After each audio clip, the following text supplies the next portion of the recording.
The new hotel and convention center Westcorp is planning for Kelowna's waterfront will bring new life to the old Willow Inn location for the next generation of people who will call Kelowna home, and for those who just come to visit.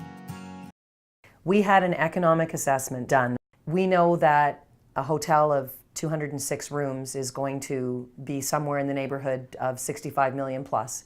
So the economic spin-off of that is something in the order of 112 million. We also know that it will create some 700 direct and indirect construction jobs. But most importantly, it will create over 300 direct and indirect ongoing jobs, 100 of which will be in the hotel itself.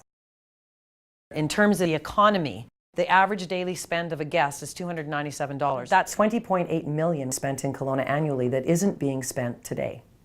The bottom line is it'll bring more people downtown, more beds, more conference facilities, some new restaurant choices will bring more people to downtown, and with more people in the downtown area, everyone will benefit.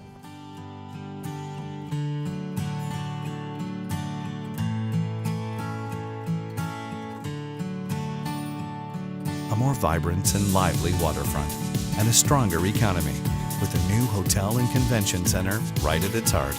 To learn more, visit westcorp.net. Hi, it's Darren. It's Radio Free Canada. I'm here with Robert, who's caught with cake in his mouth. We're here at the Rotary, and we are about to take a look at the latest monstrosity to be forced upon the people. And of course, there's a lot of people who've shown up. We're here to talk about it. Looking forward to Sunday, but let's check this out. So I'm just going to do a quick couple questions here. Hi, it's Darren. It's Radio Free Canada doing the preliminary on a brand new hotel downtown. Who am I with? Gail Temple, Director of Development for Westcorp.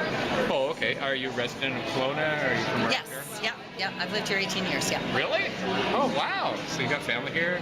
I raised my 4 sons here. Yeah. They're all older now, but yeah, it was a great place to raise kids. Okay. This hasn't gone out to City Council, this plan here? Hasn't gone to... It's been submitted to city staff, yes, but Okay. council hasn't seen it yet, no. Oh, okay. But I'm sure that they're here today. I haven't seen any of them here yet. Really? Oh, No, not any councillors. That's interesting. I haven't. You'd think that they'd be all over this. So why the show? We're required to in the approval process. Okay. When you do a development permit, which this is, you have to do public consultation, and part of the public consultation is that I have to meet with stakeholders that are around our site, and you also need to put on an open public information session, which is what this is. Excellent, and really good turnout. Yeah, it's been really great. It's been really, really busy. But I think that there's more interest in something like this kind of thing than sometimes a development that's just in a neighborhood. First, in a neighborhood, when I do open houses like that, it's always just the people that live right there. But this has turned out to be all sorts of people, which Why is do you kinda think neat. that? Well, because it's downtown. It's very public, right? We're talking about a commercial use. Mm-hmm. Yeah, a hotel. Okay. Yeah. You're picturing a lot of green space around this. That's the whole plan right there, right? Yeah. Can we get this video online? Is this available anywhere? We just had it here today. We can put it up, absolutely. We'll have it on our website, but Okay. wherever it gets played is fine with us. The green space that's shown on all of these things, Yeah. when you look at that rendering over there, Okay. we've got Stewart Park to the north of us, Okay. which is the green space you're seeing, That's right. and we have Kerry Park to the west of us. So Okay. what you're seeing are public open spaces that are city property. Ah, excellent. So that's the existing Kerry Park. That's existing, yeah, that's Kerry Park and then Stewart Park. Oh, we might keep our stage there. Oh yeah, you will, of course. Oh. And what'll be really fantastic is now you might have people at a restaurant who are watching stuff that's on the stage. Okay. I think that one of the comments I'm hearing the most actually here today is how much people like the idea of restaurant and coffee shops and that sort of stuff right next to a public park, because it will cause, I think that people will feel a whole lot safer there. It will, I think, change with so many eyes on the park. It'll just make it feel like a much more welcoming and open space. But no, it won't change anything about what goes on in Kerry Park. In terms of programming, I think the city will be doing all of their stuff on their stage, Parks Live, all that stuff, as per normal. Are you familiar with the engineering of the building itself? No, you would have to ask one of the architects questions like that. I won't be able to speak to. Because we're looking for green-friendly buildings.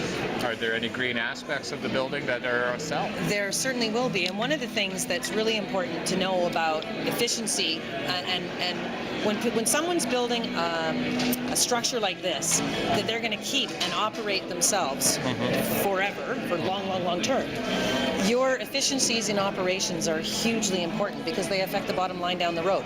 So even more than, say, a house, there's a real motivation for an owner of a property like this to build it as efficiently as absolutely possible, because you actually get the payback at the end of the day, right? Yeah. Yeah. Now, this is from Westcourt. You don't have a specific hotel vendor that's operating this yet? Or? No, we have our own hotels. We don't brand our hotels. We do independent, kind of organic feeling hotels. Okay. The three that are in Edmonton, one's in the government district. It's called Matrix. Okay. And then there's two on White Avenue, Matera and Varscona. Okay. And the Matrix and Matera were number 7 and number 13, respectively, in the 25 trendiest hotels in Canada in 2012. Yeah. Really? So they're meant to. We like hotels that feel like a one of a kind. So this hotel will just be a one of a kind in Kelowna. It won't be a.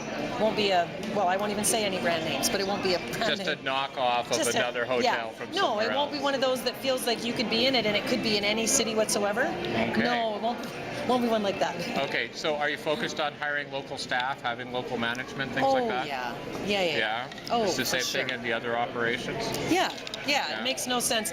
We have, all the people that work in our hotels in Edmonton, they all live in Edmonton, and there's no sense in having any of that transport here. Yes, our head office is in Edmonton, and I go there all the time.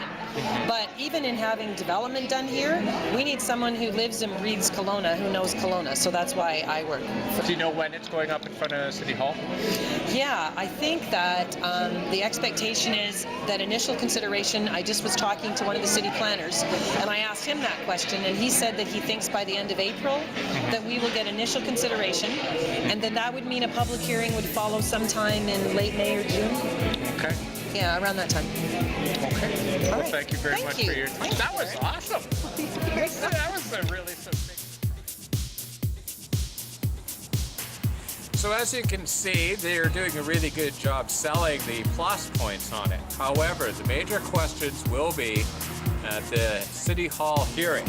They're getting one fairly soon, surprise, surprise, and I bet you there's going to be a lot of people turn out for that one. Pretty full hall, and we're going to be keeping you up to date on this story. Remember what we said in Occupy. Could be kind of interesting if these hotels were slowed down to start focusing on affordable housing that we require. This is Darren Howard with Radio Free Canada. Thanks for tuning in.